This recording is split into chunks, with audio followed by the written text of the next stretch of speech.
भगवद गीता अध्याय 2। संजय कहते हैं, दुख से भरे टूट चुके निराश अर्जुन को देखकर कृष्ण उनकी परेशानियों का उत्तर देने के लिए तैयार होते हैं। कृष्ण कहते हैं, हे अर्जुन, ये अचानक किस सोच में पड़ गए हो तुम?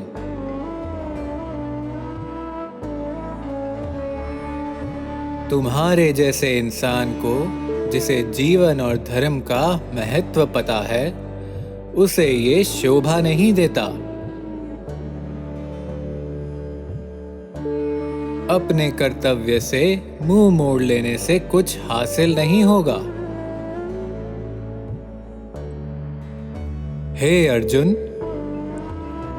इस तरह डरपोक मत बन। तू युद्ध करने आया है तो युद्ध कर। तुम्हारे जैसे शूरवीर के लिए इस तरह बर्ताव करना ठीक नहीं है। श्री कृष्ण की ये सीख याद रखना जरूरी है। वो अर्जुन को ये समझा रहे हैं कि अपने डर को छोड़ खुद पर भरोसा करना चाहिए। धर्म के लिए लड़ना चाहिए। फल की नहीं, कर्म की चिंता करनी चाहिए। ये हम सबको भी अच्छे से समझ लेना चाहिए।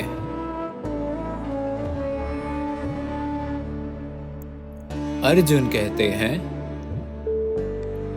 भीष्म पितामह और द्रोणाचार्य तो मेरे गुरु हैं। उन्हीं से तो मैंने सब कुछ सीखा है। मैं उन पर बाण कैसे चला लूं? इन्हें मारकर मैं धन तो प्राप्त कर लूंगा, पर खुश नहीं रह पाऊंगा।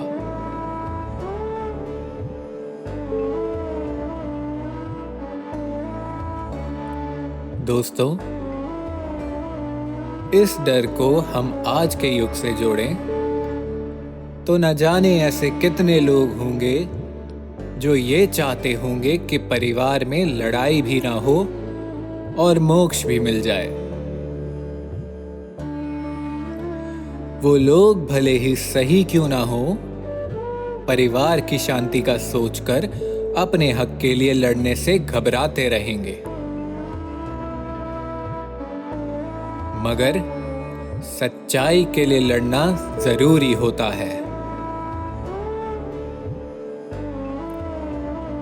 अर्जुन इसी विधि के विधान को लेकर चिंतित हैं।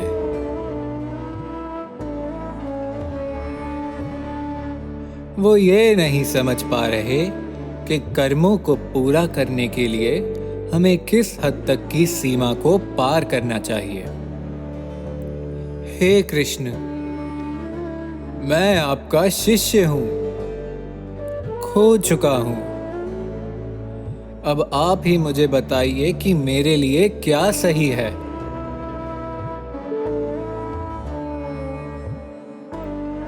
दोस्तों, अगर आज के जीवन में कभी भी आप उलझनों में हो तो अपने गुरु से साफ दिल से सारी बातें कह देना। तभी आपको उनके द्वारा सही मार्गदर्शन मिल पाएगा।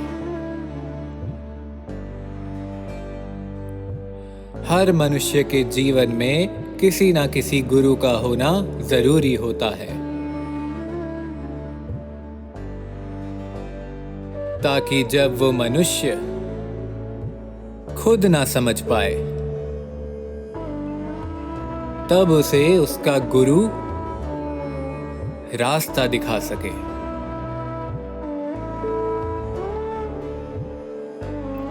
अर्जुन कहते हैं, मैं दुख में हूं और जीतने पर भी ये दुख कम नहीं होगा।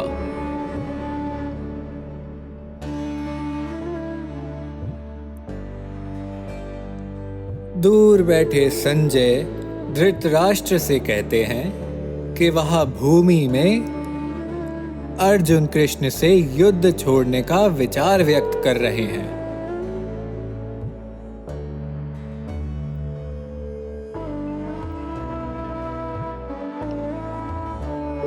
दोस्तों, जरा खुद ही सोचिए, अर्जुन जैसे ज्ञानी और शूरवीर अगर धर्म संकट में पड़कर भयभीत हो सकते हैं, तो फिर हम क्या चीज हैं। पर जिस तरह अपने डर को भुला के अर्जुन अब आगे बढ़ेंगे, उसी तरह हमें भी जिंदगी में आगे बढ़ना होगा।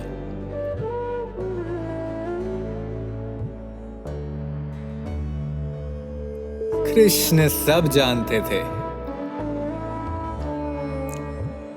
उन्हें वो पता था जो किसी को नहीं पता था। बालक की तरह मायूस अर्जुन को देखकर कृष्ण मुस्कुराने लगे। कृष्ण के गीता का ज्ञान यहां से शुरू होता है। वो अर्जुन से कहते हैं, हे अर्जुन, तुम ना पंडितों की तरह बात कर रहे हो और ना ही ज्ञानियों की तरह,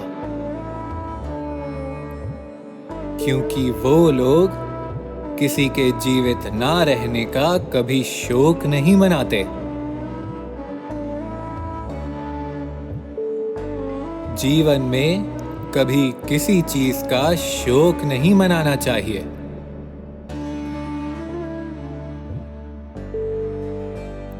अर्जुन,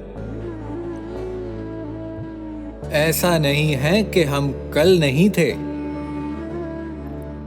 ना ही ऐसा है कि हम कल नहीं होंगे। जीवन चलता रहता है।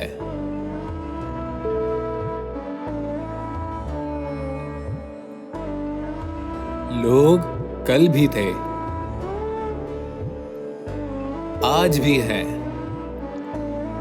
और कल भी होंगे। वक्त नहीं रुकता।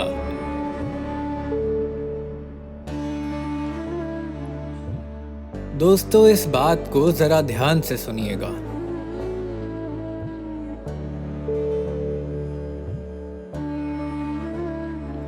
श्री कृष्ण की बातों को समझने की कोशिश करें तो हम उन्हें अपनी आज की मुसीबतों से जोड़ पाएंगे। श्री कृष्ण इस बात को बताना चाह रहे हैं कि दुर्योधन कल भी होगा, कल कोई अर्जुन भी होगा और कल कृष्ण भी होगा। और जो आज ये खेल चल रहा है, वो खेल कल भी होगा। अर्थात हो सकता है आज की महाभारत आने वाले कल में भी लड़ी जाएगी।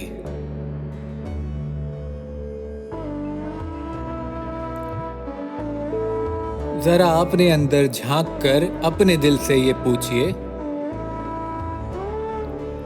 कि सदियों पहले लड़ी हुई एक महाभारत क्या आज हमारे इस युग में हर घर में नहीं लड़ी जा रही? तो क्या हमें उस लड़ाई में सच्चाई का साथ नहीं देना चाहिए?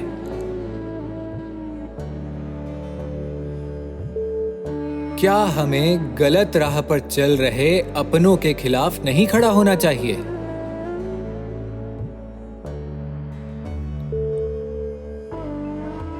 अगर आप उन लोगों के खिलाफ नहीं खड़े हो रहे, तो आप गलत कर रहे हैं। भगवान के दिखाए हुए मार्ग पर आप खुद नहीं चल रहे हैं।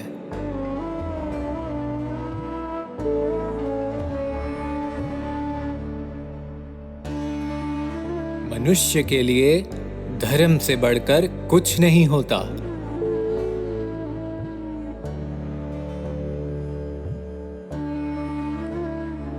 जो लोग गलत के खिलाफ लड़ नहीं रहे, वो लोग भी गलत हैं। अगर आप जानते हैं कि आप सही हैं, अगर आप जानते हैं कि सामने वाला गलत कर रहा है, तो ये आपका फर्ज बनता है कि अर्जुन की तरह आप भी महाभारत लड़ें।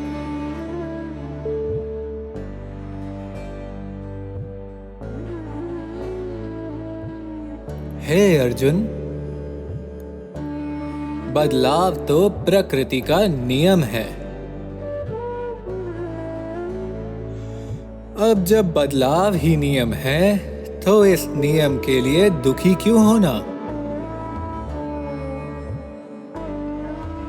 बस जो नहीं बदलता वो है आत्मा। शरीर बदलता है, नष्ट होता है, मगर आत्मा कभी नहीं बदलती। हे पुत्र, सर्दी गर्मी, सुख दुख आते जाते रहते हैं। इनकी चिंता मत कर। चिंता करनी है तो आत्मा की कर।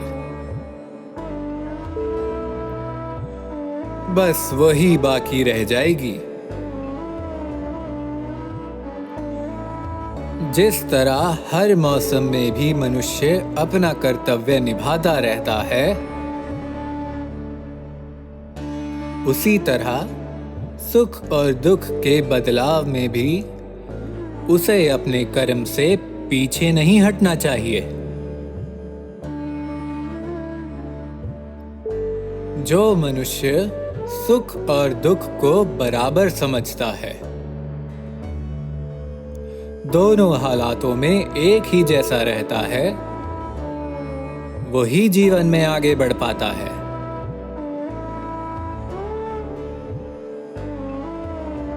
दोस्तों, इसे आज के जीवन से जोड़ूं तो जरा आप सभी अपने ही किस्सों को याद करके देखना।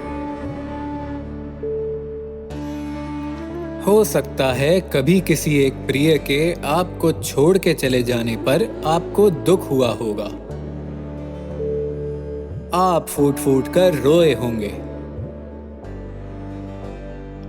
पर शायद तब आपने ये नहीं सोचा होगा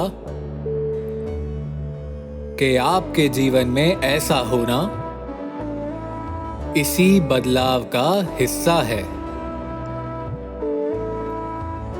जो ज्ञानी है वो ये जानता है कि ऐसे सुख दुख जिंदगी में आते जाते रहेंगे। कृष्ण कहते हैं, अगर ज्ञान को समझोगे तो जानोगे कि वस्तु और सत्ता के लालच का कोई अंत नहीं, सुख और दुख का कोई ठहराव नहीं। बस एक ही चीज का मोल है,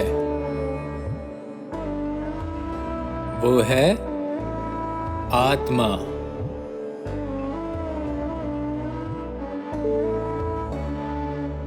दोस्तों, यही सीख आज के युग में बहुत ज्यादा जरूरी है कि शरीर से निश्चय मत करो। प्यार करना है तो फिर इंसान की अंतरात्मा से करो। शरीर झूठ है, सिर्फ आत्मा सच है। अक्सर हम पहली नजर में किसी को देखकर उससे प्यार कर बैठते हैं, ये सोचे बिना कि वो इंसान असल में कैसा है।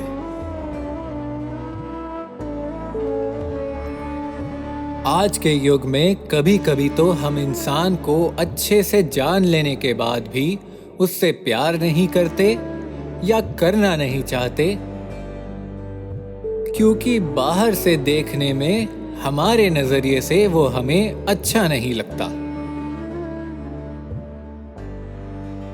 दरअसल कमी उस शख्स में नहीं, हमारे नजरिए में है। जब प्यार ही शरीर से करेंगे तो फिर हम ये कैसे उम्मीद रख लें कि सारी जिंदगी वो इंसान हमारे साथ खड़ा रहेगा।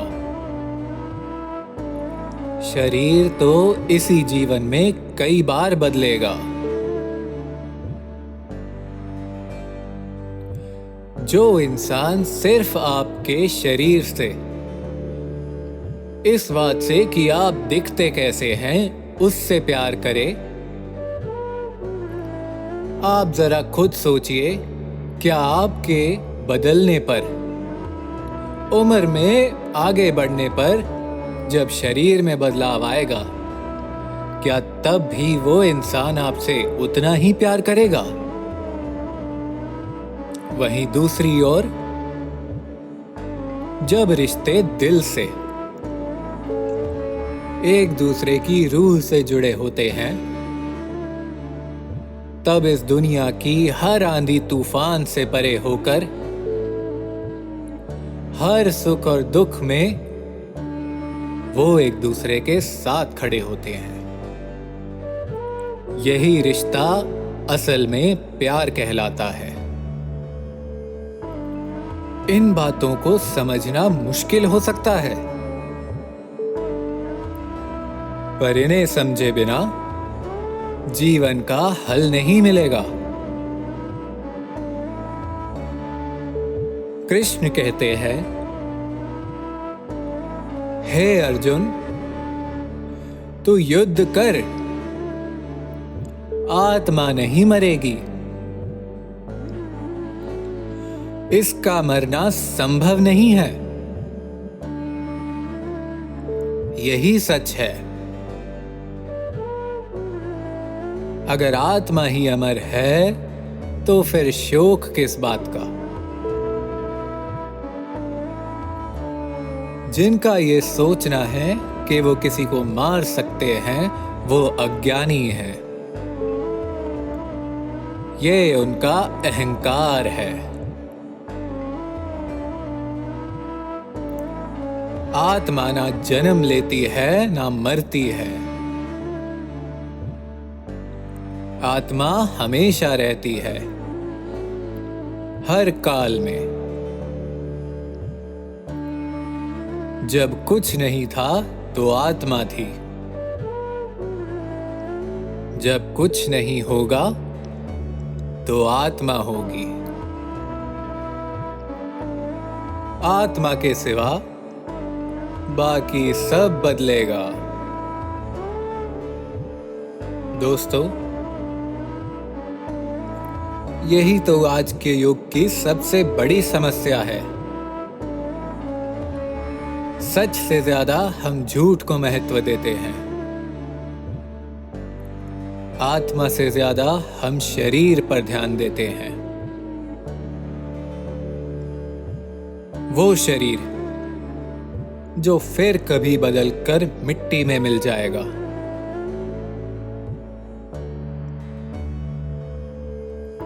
और शरीर से जुड़े रिश्तों को खत्म कर जाएगा।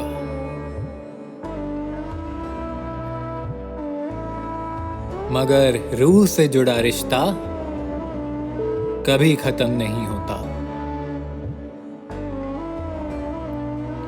और उन्हीं रिश्तों को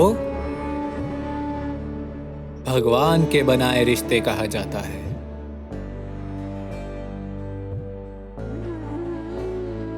कृष्ण कहते हैं, जैसे मनुष्य पुराने वस्त्रों को त्याग कर नए वस्त्र को धारण करता है, उसी तरह आत्मा भी पुराने शरीर को त्याग कर नए शरीर को अपनाती है।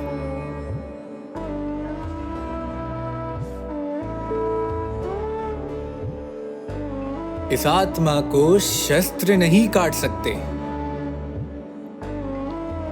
आग इसे जला नहीं सकती, इसको जल नहीं गला सकता और वायु इसे सुखा नहीं सकती। हे अर्जुन, शरीर में कमी हो सकती है, मगर आत्मा में कोई कमी नहीं होती।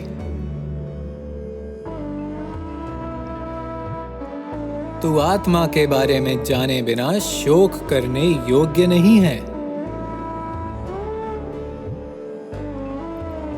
किसी को देखना, छूना, महसूस करना, ये सब दुनिया के लिए है। आत्मा इन सब से परे है। आत्मा दिल से है।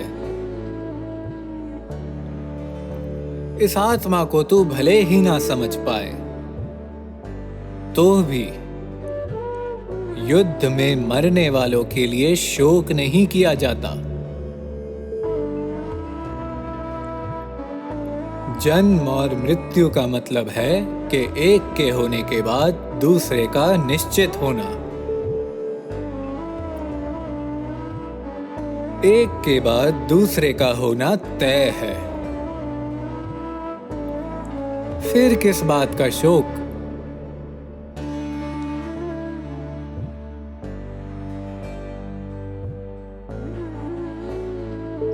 जीवन के सच को हमें मानना पड़ेगा। अगर कहीं कोई जन्मा है तो फिर कहीं किसी की मृत्यु भी होगी, मगर आत्मा का वध नहीं होगा।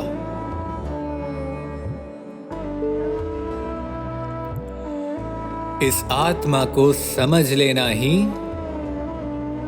मोक्ष की प्राप्ति है।